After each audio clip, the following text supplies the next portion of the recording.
Hello, good morning friends. I am Salik Katane, working as a subject assistant at DIET Gondia. Today we will discuss on light and the formation of shadow. In this chapter, we take the topic formation of shadow. Formation of shadow. Look at this picture. Take an electric torch. Flash its light on a wall. Now make your friend stand in between the torch and the wall. This is a torch and flash its light. आपण ही torch घेतली, टॉर्चला on केलं आणि या टॉर्चचे light आपल्याला ही जी भिंत आहे समोर या भिंतीवरती आपण फ्लॅश केला. यामध्ये लाईट आणि वॉल, लाईट आणि भिंत या दोघांच्या मधामध्ये frame means this is a object. आपण ही एक वस्तू इथं आणली. त्यामुळे काय झालं की लाईट या भिंतीपर्यंत ज्या भागातून पोहोचू शकली नाही, भिंतीपर्यंत लाईट पोहोचू शकली नाही त्या भागाची शॅडो इथं तयार झालेली आहे. हे आपल्याला या चित्रामध्ये सुद्धा दिसत आहे. Means if an object comes in the way of A light source, light does not pass through it. Opaque object जर एखाद्या वे ऑफ लाईट म्हणजे लाईटच्या प्रवाहामध्ये जर कधी एखादा ऑपेक ऑब्जेक्ट आला तर light does not comes from this source. As a result, the light does not reach a wall or any other surface on the other side of the object. That part remains dark, and this dark part is called the shadow of the object. Now, the shadow of an object is formed only when light does not pass through the object. We see that in previous picture. The shadow of an object is formed only when light does not pass through the object.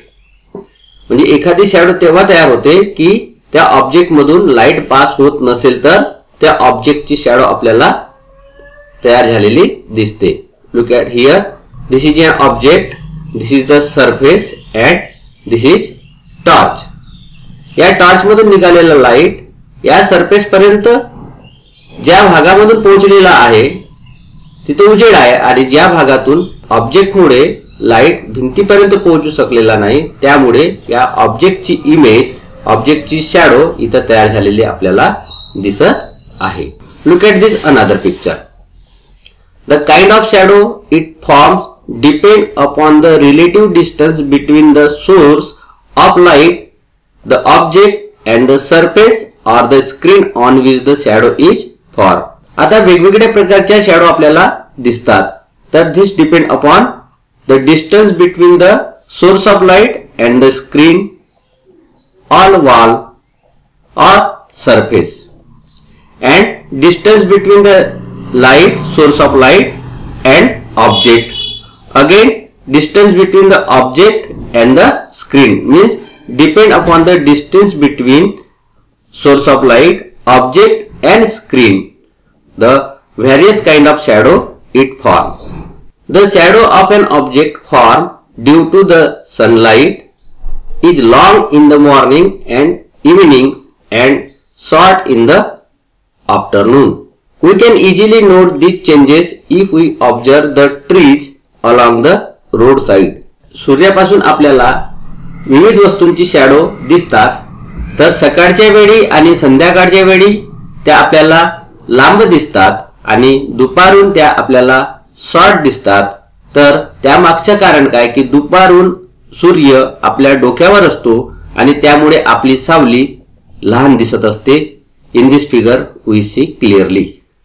This is the source of light and this is the opaque object means like a tree, man and the shadow of this object is short.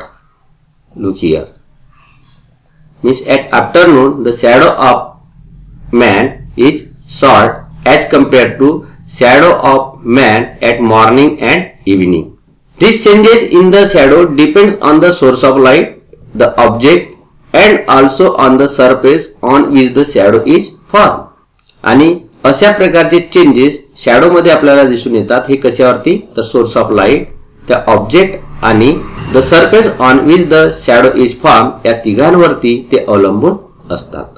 Thank you friends for watching this video.